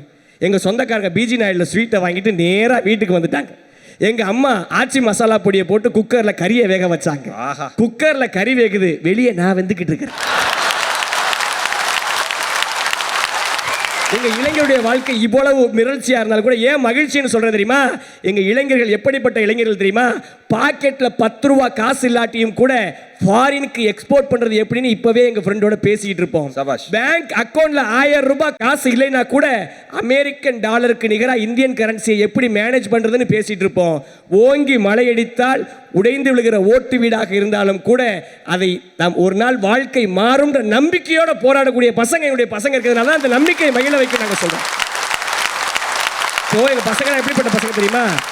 வேலை இல்லாதப்ப கிராமத்தில் டவுசரை போட்டுக்கிட்டு தலப்பாகையை கட்டிக்கிட்டு மாட்டை ஏன்னு விரட்டக்கூடிய பசங்களும் நாங்கள் தான். வேலை கிடைச்சி டவுனுக்கு போனால் டிப்டாப்பாக ட்ரெஸ் பண்ணிட்டு கம்ப்யூட்டர் முன்னாடி உட்காந்து ஏஐ டெக்னாலஜியில் உள்ள புகுந்து விளையாடக்கூடிய பசங்களும் நாங்கள் தான். மகிழ்ச்சிகரமாக இருக்காங்களே, இவங்களுக்கு வந்து எப்படி டார்கெட்லாம் எப்படி அச்சீவ் பண்ண போகிறாங்க, வாழ்க்கைக்கான அச்சீவ்மெண்ட்டை எப்படி கொண்டு போக போகிறாங்கன்னு கேட்குறாங்கல்ல சார். இப்போ இருக்கக்கூடிய இளைஞர்கள் நாங்கள் மாதம் ஒரு டார்கெட்டை ஃபிக்ஸ் பண்ணி அதில் ஜெயிச்சு வேலையை தக்க வச்சுக்க தெரிஞ்ச எங்களுக்கு லைஃப்பில் ஒரு டார்கெட்டை மாதம் வச்சு ஜெயிக்கிறதுக்கு எவ்வளோ நேரம் ஆக போகுது, செஞ்சு முடிக்கக்கூடிய நம்பிக்கை இருப்பதால் தான் நாங்கள் வந்து அடுத்தடுத்து வருவோம்னு சொல்லுவோம். ஒன்று படித்து ஜெயிப்போம், இல்லை உழைச்சி ஜெயிப்போம். ரெண்டும் இல்லையா இன்ஸ்டாகிராமில் ரீல்ஸ் போட்டு செலிபிரிட்டி ஆகி ஜெயிச்சுட்டு போயிடுவோம். ரீல்ஸ் போட்டால் செலிபிரிட்டி ஆகிடலாம். ஆமாம். இப்போ இளைஞர்கள் வந்து மகிழ்ச்சியாக இருக்குதா மிரள வைக்குதா நீங்கள் கேள்வி கேட்டிருக்கீங்க. ஒரே ஒரு விஷயம் சொல்கிறேன், நம்முடைய இளைஞர்கள் சில நேரங்களில் மனசு கஷ்டப்படுவாங்க. இப்போ நீங்களாம் மனசு கஷ்டப்பட்டால் யாருக்கு கால் பண்ணி பேசுவீங்க? நான் மனசு கஷ்டப்பட்டா என் நம்பருக்கு நானே கால் பண்ணி நானே பேசிப்பேன்.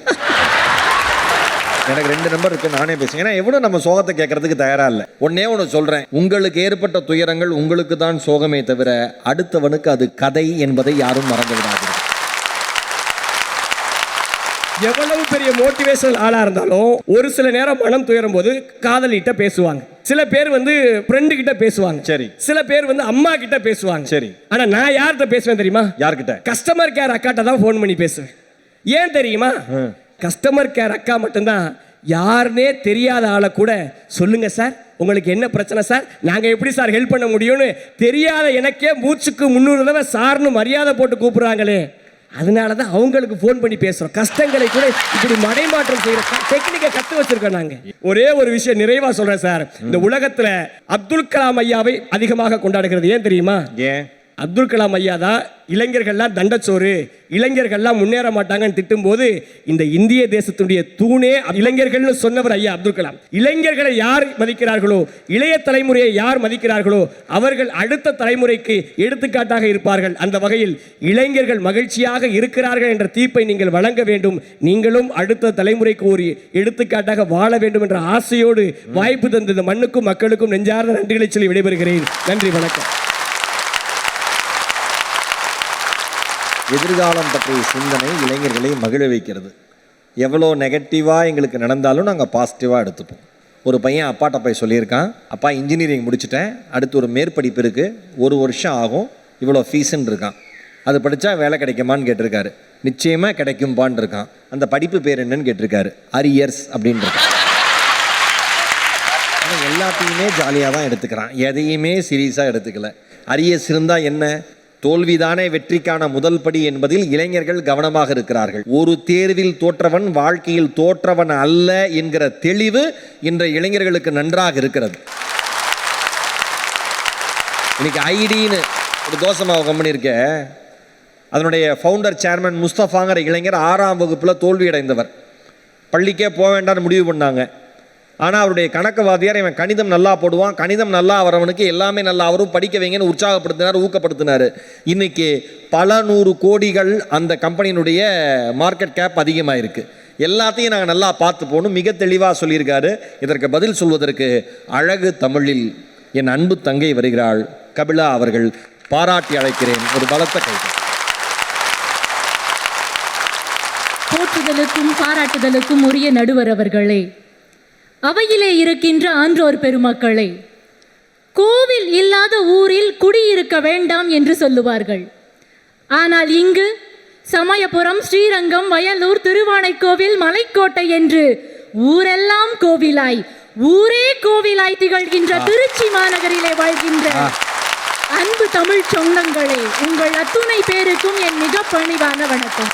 எதிர்காலம் குறித்த வினா குறியோடு வருகின்ற இளைஞர்களின் வாழ்க்கையை பேரன்போடும் பெருங்காதலோடும் வியப்புக்குறியாக மாற்றுகின்ற அன்பிற்கினிய மீரா அம்மா அவர்களுக்கும் மரியாதைக்குரிய மோகன் ஐயா அவர்களுக்கும் என் நெஞ்சம் நிறைந்த வணக்கம். தங்கச்சி ஆத்விகா ரொம்ப அழகா பேசிட்டு போயிருக்காங்க. 3rd இயர் தான் படிக்கிறாங்க, இன்னும் பிளேஸ்மெண்ட்டே ஃபேஸ் பண்ணல. வயசு அப்படி பேச வைக்க அவங்க சொல்றாங்க, இன்டர்வியூல வந்துட்டேன்னு சொல்லுன்னு தைரியமா ஃபேஸ் பண்றாங்களாம். இன்டர்வியூ முடிஞ்சதுக்கு அப்புறம் அதே வேகத்துல போயிட்டேன்னு சொல்லி நினைச்சு வச்சிடறாங்க. எதுக்குமே அவங்களுக்கு பயம் இல்லையா? எங்களுக்கு பயமே இல்லைன்றாங்க. ஆனா வள்ளுவர் சொல்லி இருக்கிறார், அஞ்சுவது அஞ்சாமை பேதமை. பயப்படுற விஷயத்துக்கு பயந்துதான் ஆகணும். இளைஞர்கள் எதுக்குமே பயப்படாம இருக்கிறது தான் எங்களுக்கு பயமாவே இருக்கு. அடுத்து நம்ம தம்பி ஹரிபாலகிருஷ்ணன் பிரமாதமா பேசினார். அவரு எந்த அணிக்கு பேசுறோம் நடுவில் கொஞ்சம் மறந்துட்டார். உண்மை. ஏன்னா அப்படி புலம்பல், எங்க அணியில புலம்புனா பரவாயில்ல, நாங்க மிரள வைக்கிறதுன்னு பேசுறோம். அவரும் புலம்பிட்டு போயிருக்கிறார். அவர் என்ன பண்ணுவாராம், ஃப்ரீ டைம்ல கஸ்டமர் கேர் அக்காவுக்கு ஃபோன் பண்ணி பேசுவாராம். ஏன் தம்பி, உங்களுக்கு பேசுறதுக்கு ஒரு ஆள் கூட இல்லாம நீங்க கஸ்டமர் கேர் அக்காவுக்கு ஃபோன் பண்ணி பேசக்கூடிய நிலையில இருக்கீங்கன்னா அந்த வாழ்க்கை உங்களுக்கு மகிழ்ச்சியா இருக்கா, நிகழ்ச்சியா இருக்கா? அடுத்து சொன்னாரு, பேங்க் அக்கவுண்ட்ல 1000 ரூபாய் இருந்தா கூட ஃபாரின் டாலருக்கு இணையான இந்திய ரூபாயை பத்தி பேசிட்டு இருப்பாராம். தம்பி, பேங்க் அக்கவுண்ட்ல 1000 ரூபாய் தான் இருந்தா அந்த 1000 ரூபாயை எப்படி 1 லட்சம் ரூபாய் ஆக்குறதுன்னு தான் நீங்க யோசிக்கணும். சம்பந்தமே இல்லாத நேரத்துல சம்பந்தமே இல்லாத பத்தி பேசிட்டு இருக்கிறதா இளைஞர்களோட பிரச்சனை. அதனாலதான் இவங்க 2 பேருக்கு சம்பந்தமே ஆகல. அடுத்து சொல்றாரு, வாழ்க்கையில வந்து எல்லாருக்கும் முன்னாடி உள்ள தலைமுறைக்கு 2 ஆப்ஷன் தானா. ஆப்ஷன் ஏ படிச்சு ஜெயிக்கிறது, ஆப்ஷன் பி உழைச்சு ஜெயிக்கிறது. இவர் புதுசா ஒரு ஆப்ஷன் சி கொண்டு வந்திருக்கிறார். தம்பி, ஆப்ஷன் ஏவும் ஆப்ஷன் பியும் எடுத்துட்டோம்னு வச்சுக்கோங்களேன், படிச்சு ஜெயிச்சால் அந்த வெற்றி நிரந்தரமானது, உழைத்து ஜெயித்தால் அந்த வெற்றி நிரந்தரமானது. இன்றைக்கு இளைஞர்கள் குறுக்கு வழியில போய் தற்காலிகமாக செலிபிரிட்டியாய் ஜெயிச்சிடலாம்னு நினைக்கிறாங்கல்ல, அது தற்காலிகமானது. அது உங்களுக்கு எப்போதும் மகிழ்ச்சியை தராது. எதிர்காலம் குறித்த சிந்தனை இளைஞர்களை மிரள வைக்கிறதா மகிழ வைக்கிறதுங்கிற கேள்வி ஒரு பக்கம் இருக்கட்டும். சரி, ஆனா இன்னைக்கு யாரு இளைஞங்கிறதே மிகப்பெரிய சந்தேகமா இருக்கே. அன்னைக்கெல்லாம் 18 வயசு ஆனாதான் அவன் இளைஞன். இன்னைக்கு 12 வயசு புள்ள சொல்றான், I know what I am doing, இது ஏன் வாழ்க்கை, நீ தலையிடாதன்றான். 18 வயசுல நமக்கு என்னெல்லாம் தெரியுமோ, 18 வயசுல நம்ம என்னெல்லாம் செஞ்சோமோ அது முழுக்க இன்னைக்கு 13 வயசு பிள்ளை செய்யுது சார். பிள்ளை தெரியும், அது என்ன சார் புள்ளிங்கோ? குழந்தை பருவம் என்பது அழகானது, அப்பாவித்தனமானது, எது சொன்னாலும் நம்பக்கூடியது. அந்த அழகான குழந்தை பருவமே எங்க இளைஞர்களோட வாழ்க்கையில இன்னைக்கு காணாம போச்சே. அது மிகப்பெரிய மிரட்சியா தெரியலையா சார்? அன்னைக்கு 12ஆம் கிளாஸ் படிச்சா பக்காவா வேலை கிடைக்கும். பிகாம் ஃபர்ஸ்ட் கிளாஸ்ல பாஸ் பண்ணிட்டா ஃபர்ஸ்ட் கிளாஸ் ஆன வேலை. ஆனா இன்னைக்கு நாங்க எல்கேஜில இருந்து 10வது வரைக்கும் ஃபெயில் ஆகாம படிச்சு 11வதுல இந்த குரூப் எடுத்தாதான் இன்ஜினியர் ஆக முடியும்னு அந்த குரூப்பை தேர்ந்தெடுத்து படிச்சு பிசிக்ஸுக்கு ஒரு டியூஷன், கெமிஸ்ட்ரிக்கு ஒரு டியூஷன், மேக்ஸுக்கு ஒரு டியூஷன், தெரு தெருவா அலைஞ்சு டியூஷன் ஃபீஸ் கட்டுறதுக்கும் எங்க அம்மா அப்பாவை தெரு தெருவா அலைய வச்சு போர்டு எக்ஸாம்ல மார்க் வாங்கினதுக்கு அப்புறம், இந்த மார்க்கெல்லாம் உனக்கு தேவையில்லப்பா, போர்டு எக்ஸாமை தூக்கி ஓரமா வை, நீ ஐஐடி ஜேஇ என்ட்ரன்ஸ் எக்ஸாமுக்கு ப்ரிப்பேர் பண்ணுன்னு அசால்ட்டா சொல்லுவாங்க.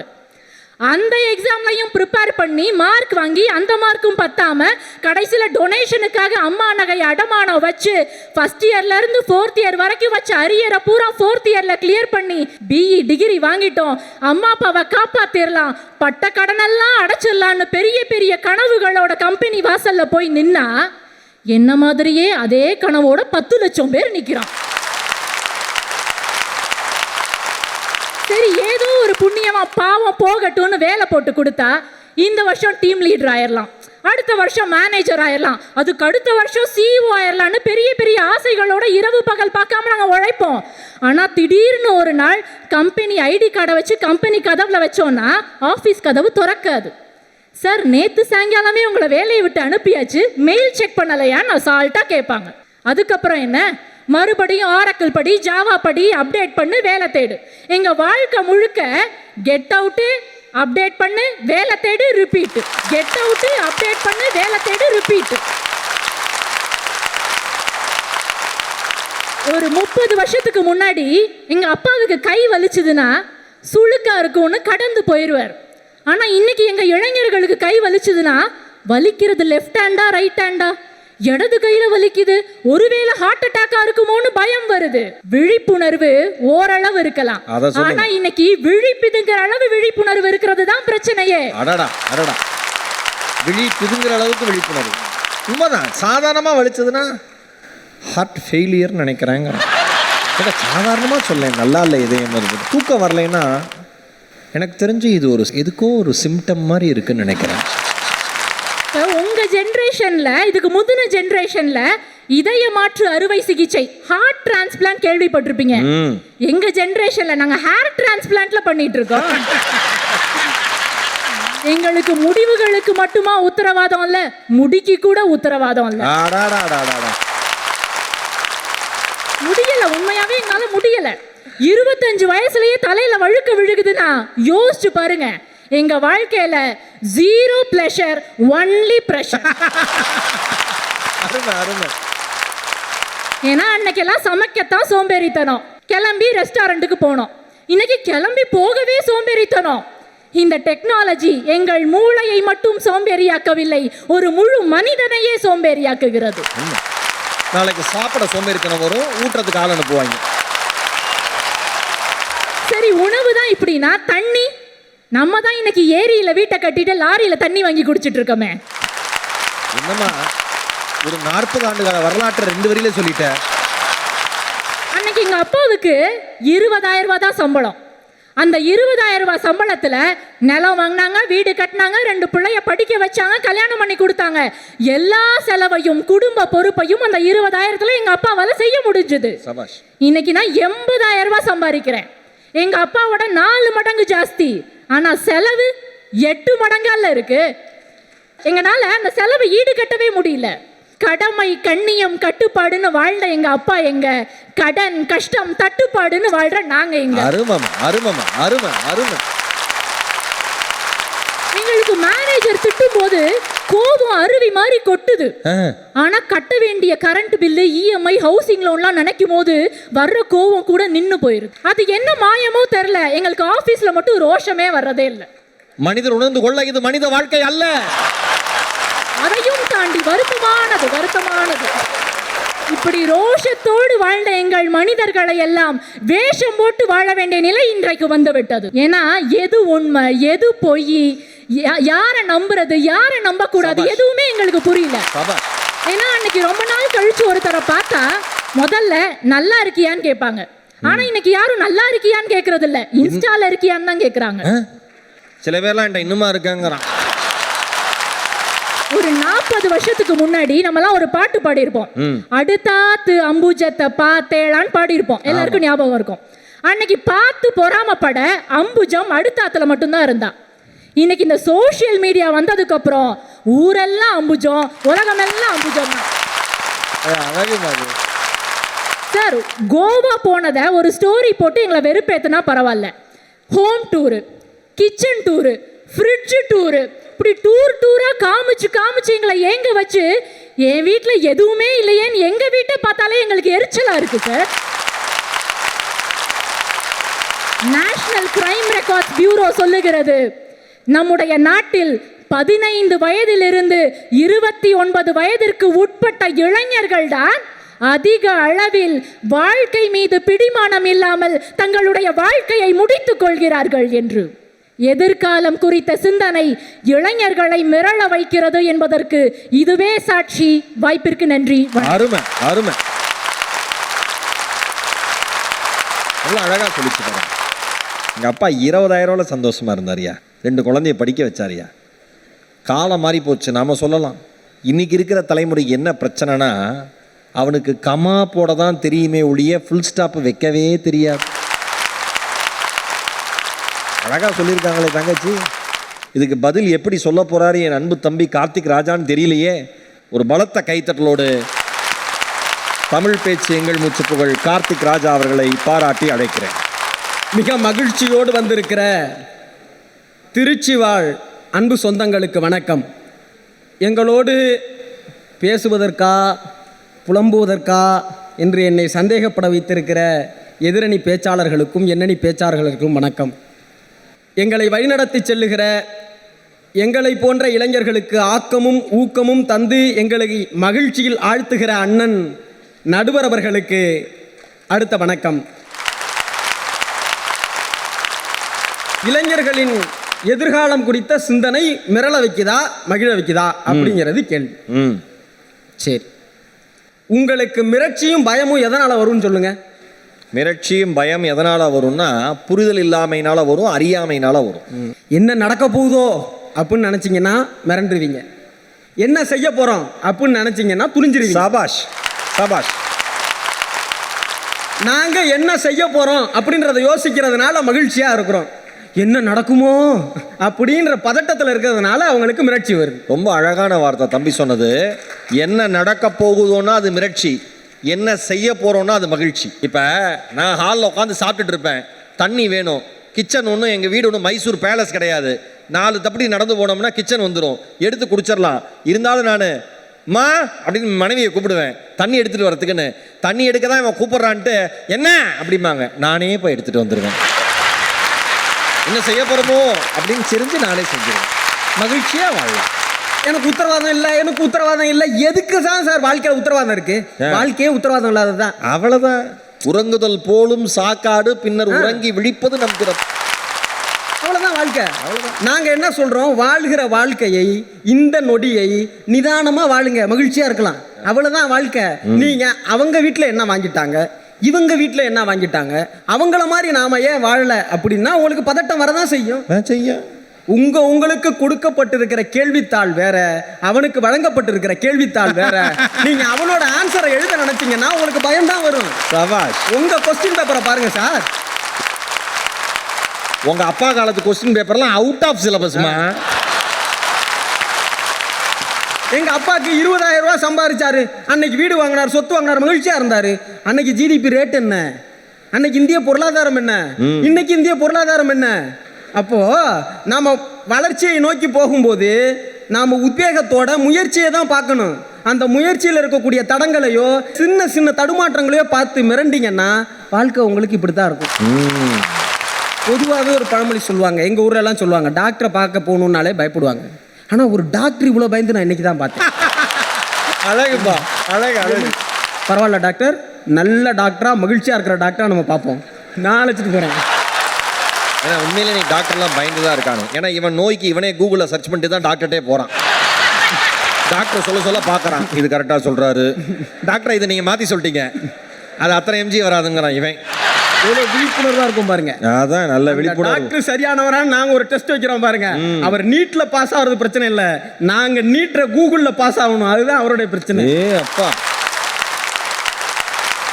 அவங்க அப்பதான் ஆரம்பிச்சாங்க, தட்டாலட்டியா ஆரம்பிச்சு காதல் கடிதம் எழுத முடிகிறதா? என்னம்மா உங்களுக்கு பிரச்சனை? பாரதி எப்படி எழுதினான்னு தெரியுமா? ஆனால் ஏஐ பாரதி என்ன ஸ்ட்ரக்சரில் எழுதினானோ அதே வடிவத்தில் உங்களுக்கு ஒரு காதல் கவிதையை கொடுக்குதுமா? இது எவ்வளோ பெரிய சாதனை! அதை நீங்கள் புரிஞ்சுக்கணும். நீங்கள் அதை விட்டுட்டு ஏஐ வந்துருச்சு, காதல் கடிதமே குறைஞ்சி போச்சு. காதல் கடிதத்தை வாங்குறது யார் தயாராக இருக்கீங்க? அடுத்து அவரு எனக்கு கல்யாணம் ஆகலை அப்படிங்கிற ஒரு மைய புள்ளியை பிடிச்சவர் தான். அப்புறம் நீங்களும் சொன்னீங்க, இவரும் சரி அந்த கல்யாணம் ஆகலைங்கிற ஒரு மனக்குமுறலை வச்சாங்க பாருங்க. அப்புறம் அவர் வேற உங்களுடைய வாயிலா சாருக்கு வேற, மோகன் சாருக்கு வேற எனக்கு ஒரு பொண்ணு பார்த்து கொடுங்க அப்படின்னு முடிச்சார்.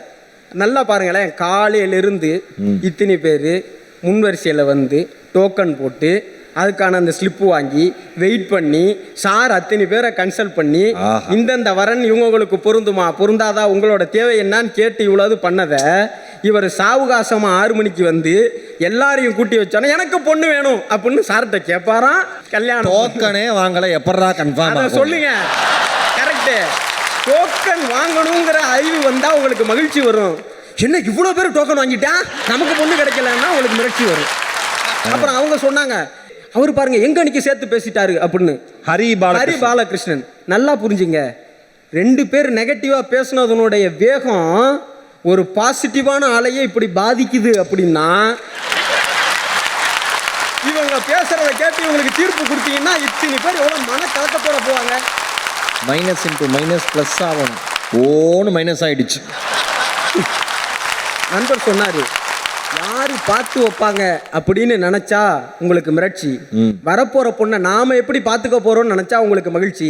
நம்மளே சமையல் கத்துக்கலாம் அருண். பெண்களுக்கு எல்லா நாளும் சமைக்கணும்னு ஆசையெல்லாம் கிடையாது. நான் நியாயமாக சொல்கிறேன்.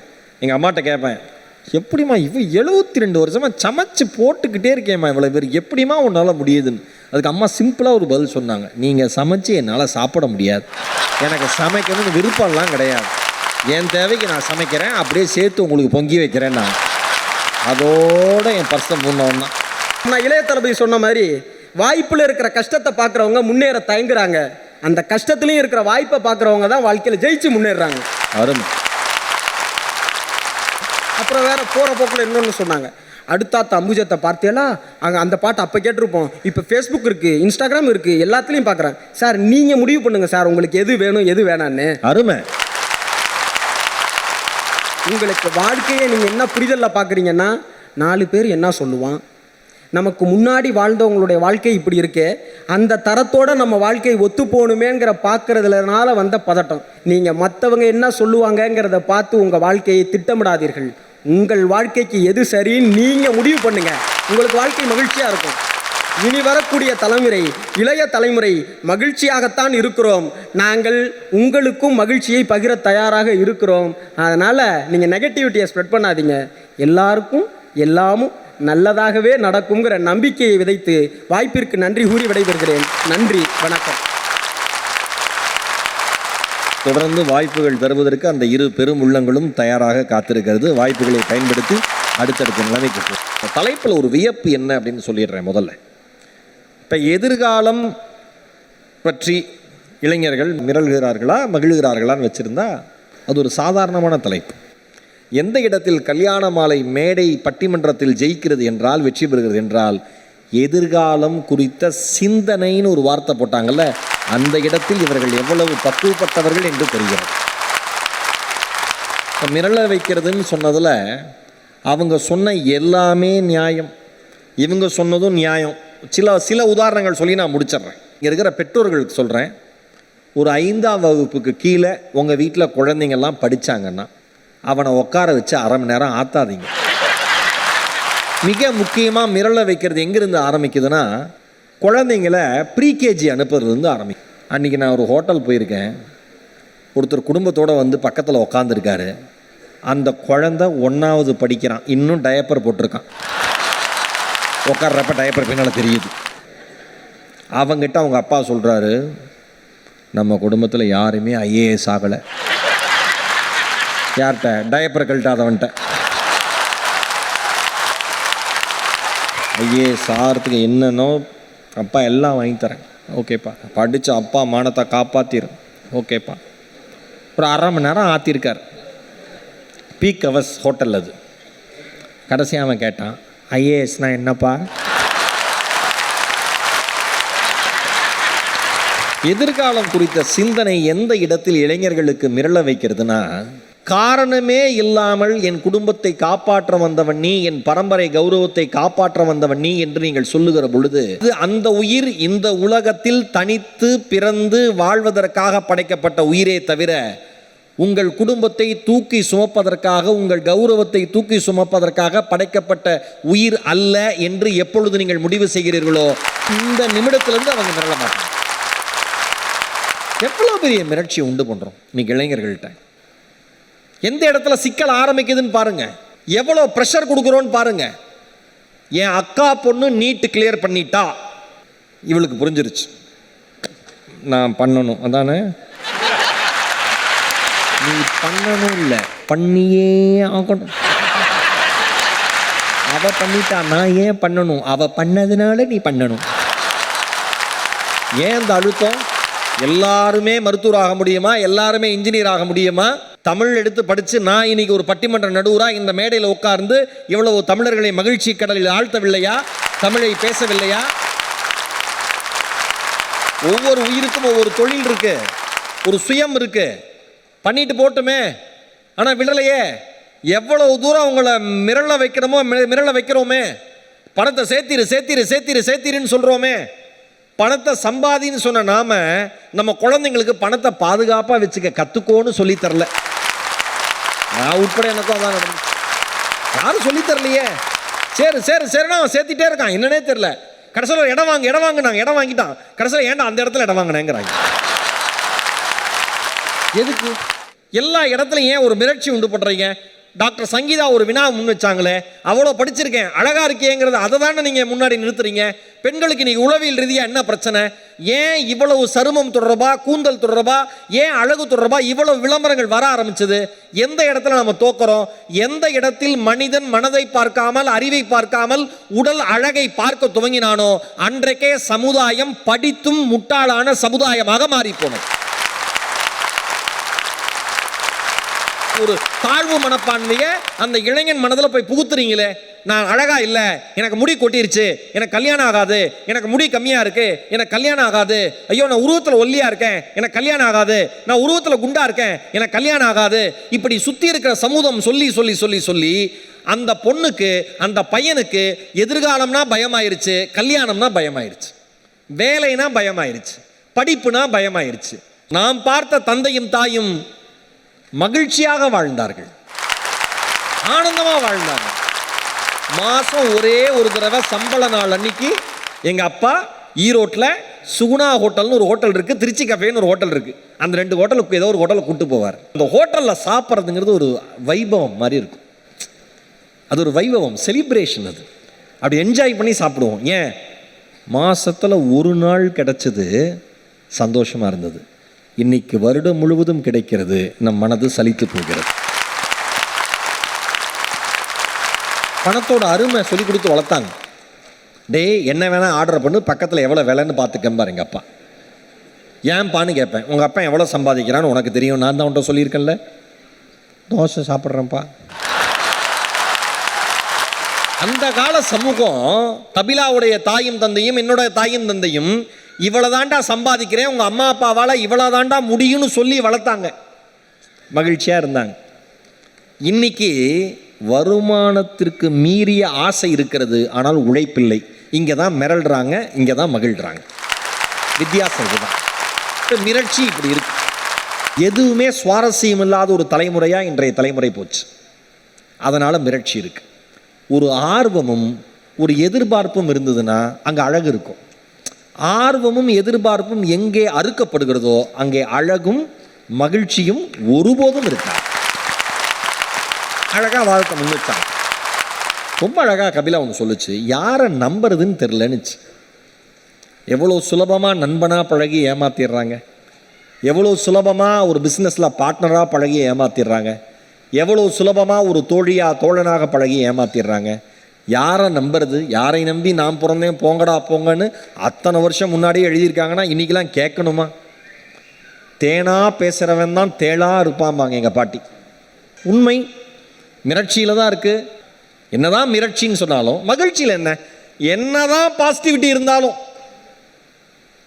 பிரச்சனைகள் இருக்க தான் செய்யுதுன்னு இவங்க. நீங்கள் பிரச்சனைகள் எவ்வளோதான் இருந்தாலும் அதில் இருக்கிற வாய்ப்பை பாருங்கன்னு இவங்க. ஆனால் மகிழ்ச்சியை விட மிரள வைப்பதற்கான தருணங்கள், சூழல், வாழ்வில் அழுத்தம் இருக்கிறது என்கிற காரணத்தினாலே இன்றைய சூழலில் இளைஞர்களின் வாழ்க்கை மிரள வைக்கிறது என்று தீர்ப்பை கொடுத்தா இந்த 3 பேர் பேசினது என்ன ஆகும்? ஒரு சார்பு தன்மை ஆயிராதா? ஏன் மகிழணும்? ஒன்னே ஒன்று சொல்கிறேன். சின்ன வயசில் கையில் பஞ்சு மிட்டாயை வாங்கி கொடுத்தாங்க வீட்டில். உலகமே நம் கைகளுக்குள் அடைபட்டதைப் போல மகிழ்ச்சியாக இருந்தோம். இன்று உலகமே நம் கைகளுக்குள் அடைபட்டாலும் ஒரு பஞ்சு மிட்டாய் தந்த மகிழ்ச்சியை இந்த உலகம் கைகளுக்குள் இருக்கிற மகிழ்ச்சி தரவில்லை. அப்போ மகிழ்ச்சிங்கிறது எங்கே ஆரம்பிக்குது? இவங்க சொன்னாங்கல்ல, இன்னைக்கு இருக்கிற சூழலில் எங்கள் அப்பா அம்மா வாழ்ந்த மாதிரி எங்களால் வாழ முடியலன்னாங்கல்ல. நான் சொல்லவா, நீங்கள் அடுத்தவன் போல வாழ நினைக்கிறதா உங்களுக்கான பிரச்சனை. இன்னைக்கு இளைஞர்கள் அப்படி இல்லை, அவனா வாழ்கிறான். உண்மை. எங்கள் அப்பா பிஸ்னஸில் பெரிய ஜாம்பவான். அப்பா நீ ஜாம்பவான்பா, நான் எனக்கான ஒரு போர்ட்ஃபோலியோ கிரியேட் பண்ணுறேன், நான் உழைக்கிறேன், நான் வரேன் சொல்கிறானே. எங்கள் வீட்டு பக்கத்தில் அசோக் நகரில் நவநீத கிருஷ்ணன் ஒரு பையன், அவன் திருநெல்வேலி பக்கத்தில் சேர்ந்த பையன், அந்த மாவட்டத்தில் ஒரு கிராமத்தை சேர்ந்த பையன். தன் தங்கையினுடைய திருமணத்திற்காகவும் தன் குடும்ப சூழலுக்காகவும் இங்கே வந்து ஒரு மளிகை கடையில் வேலை பார்த்து அதுக்கப்புறம் ஒரு தள்ளுவண்டி கடையை தனியாக ஆரம்பித்து அந்த தள்ளுவண்டி கடைக்கு பின்னாடி இருக்கிற ஒரு சின்ன கடையை இன்னைக்கு வாடகைக்கு எடுத்து அந்த கடையினுடைய முதலாளியாக நவநீத கிருஷ்ணன் அமர்ந்திருக்கிற பொழுது இந்த உலகத்தில் மாபெரும் வெற்றியாளனாக அவன் என் கண்களுக்கு தெரிகிறான். இந்த உலகத்தில் இளைஞர்கள் எதிர்கால சிந்தனைகள் தெளிவாக இருக்கிறார். சிந்தனை என்பது என்ன? அதை சொல்லிட்டாலே திருப்பி வந்துடும். எது சிந்தனை? நீ யார், நீ எங்கு இருக்கிறாய், நீ எதில் கவனமாக இருக்க வேண்டும், எதில் நீ வீழ்ச்சியை சந்திக்கிறாய், எதில் நீ மகிழ்ச்சியை சந்திக்கிறாய், உன் குடும்பம் எது, உன் நண்பர்கள் யார், இதிலெல்லாம் யாருக்கு தெளிவு இருக்கோ அது சிந்தனை. என்ன பொறுத்தவரை இன்னைக்கு இளைஞர்களுக்கு நிச்சயமாக அது இருக்கு. அவங்க மிக தெளிவாக இருக்காங்க. எதில் தெரியுமா? எவ்வளோ கெட்டது தன்னை நோக்கி வந்தாலும் அதில் இருக்கிற நல்லதை எடுத்துக்கிறதுக்கு அவன் தயாராக இருக்கான். காந்தியடிகளுக்கு ஒருத்தர் கடிதம் எழுதியிருந்தாராம். கடிதம் முழுமையும் காந்தியடிகளை திட்டியே எழுதியிருந்தாராம். அது ஆத்மாவா? மகாத்மா இல்லை. திட்டி எழுதிய கடிதத்தை சிரித்தபடியே வாசித்தாராம் மகாத்மா காந்தியடிகள். அவருக்கு யார் கடிதம் எழுதினாலும் பதில் கடிதம் எழுதி அனுப்புகிற வழக்கம் இருக்குது. காந்தியடிகளுக்கு எழுதின கடிதத்தை காந்தியடிகள் சிரிச்சுட்டே படிச்சுட்டு பதில் கடிதம் எழுதினாராம். அன்பு சகோதரரே, உங்கள் கடிதம் முழுமையும் நான் படித்தேன். உங்கள் கடிதத்தில் எனக்கு எது தேவையோ அதை நான் எடுத்துக்கொண்டேன். அதன் பெயர் குண்டூசி. 4-5 பேப்பர் திட்டி எழுதின கடிதத்தை குண்டூசியில் குத்தி அமைச்சிருந்தானா. நீ எழுதின வார்த்தை எதுவும் எனக்கு சொந்தம் இல்லை, ஆனால் இந்த குண்டூசி இன்னொருத்தர் கடிதம் எழுதுகிறப்ப எனக்கு பயன்படும், குண்டூசி நான் எடுத்துக்கிட்டேன். இன்னைக்கு இளைஞர்கள் அப்படி தான் இருக்காங்க. அம்மா அப்பா நீ வீணா போயிடுவா, என்னடா படிக்காமல் இருக்கன்னு சொல்கிறப்ப ஏதோ ஒன்று முயற்சி பண்ணி ஒரு ஸ்டார்ட் அப்னு ஒன்று கிரியேட் பண்ணுறதுக்கு 5 ஆண்டுகள் 6 ஆண்டுகள் 10 ஆண்டுகள் தலைகீழாக நின்று உழைத்து அவன் ஒரு நிறுவனத்தை தொடங்கி, நம்ம தங்கச்சி அத்விகா சொன்னது மாதிரி ஒரு யூனிகான் கம்பெனியாக வரப்ப அவன் குடும்பத்திற்கான அடையாளத்தை தரவில்லை, இந்த தேசத்திற்கான அடையாளத்தையும் வேலை வாய்ப்பையும் வழங்குகிறான் என்பதை நாம் மறந்துவிடக்கூடாது. எது நல்லதோ அதை எடுத்துக்கொள்ளுங்கள். குணம் நாடி குற்றமும் நாடி, உள்ளத்திலே உண்மை ஒளி உண்டாயின் வாக்கினிலே ஒளி உண்டாகும். எனக்கு தெரிஞ்ச அனுபவம்ங்கிறது முதிர்ச்சின்னு சொல்கிறோம்ல, முதுமை வேற முதிர்ச்சி வேற. முதிர்ச்சி வேற. முதுமை வயசானா வரும், முதிர்ச்சி பக்குவத்தால் வரும். நீங்கள் முதுமையாக இருக்கிற எல்லாரும் முதிர்ச்சியாக இருக்காங்கன்னு அர்த்தம் இல்லை, சின்ன பசங்க எல்லாருமே முதிர்ச்சி இல்லாமல் இருக்காங்கன்னு அர்த்தம் இல்லை. நல்லா புரிஞ்சுக்கணும். அவன் அவ்வளோ அழகாக தெளிவாக இருக்கான். வீட்டில் அப்பா அம்மாட்ட கத்துனா இவன் சொல்கிறான், ஏன்ப்பா கத்துற, ரிலாக்ஸ்டாக இருப்பா, அமைதியாரு, ஏன் சத்தம் போடுற, அம்மா உடம்பு முடியலடான்னு உட்காருமா, ஆன்லைனில் ஆர்டர் பண்ணுறேன். வீட்டில் அக்கா கல்யாணம் ஆகலை, அமைதியாக இருமா, மோகன் சார் நம்பர் இருக்குது, நான் பேசுகிறேன். அப்பா நீ அங்கே உட்காரு, நீங்கள் 2 பேரும் பேசாதீங்க, குடும்பம் சந்தோஷமாக இருக்குங்கிறான். அமைதியாக இருங்க. கோபத்தை தள்ளி போடுகிற முறை இந்த கால இளைய தலைமுறைக்கு தெரிந்திருக்கிறது. மூளைக்கு தோன்றிய அனைத்தையும் நாக்கின் வழியாக சொற்களாக கடத்தியது பழைய தலைமுறை. மூளைக்கும் நாக்குக்கும் நெருங்கிய சிறிய இடைவெளி இருந்தாலும் அதை பெரிய இடைவெளியாக்கி பக்குவமாய் பேசுவது இன்றைய இளைய தலைமுறை என்பதை யாரும் மறந்துவிடக்கூடாது. இன்றைய இளைஞர்கள் தெளிவாக இருக்கிறார்கள். எதிர்காலம் பற்றிய இளைஞர்களின் சிந்தனை மகிழ வைக்கிறது என்று என்னுடைய நிறைவு தீர்ப்பாக வழங்கி இந்த அருமையான வாய்ப்பை தந்த கல்யாண மாலை மேடைக்கும், மதிப்புக்குரிய அன்பு தாயார் மீரா அம்மையார் அவர்களுக்கும், மதிப்புக்குரிய அன்பு பெரியவர் மோகன் சார் அவர்களுக்கும் இதயம் நிறைந்த அன்பு கலந்த வணக்கங்களை சொல்லி நன்றி, வணக்கம்.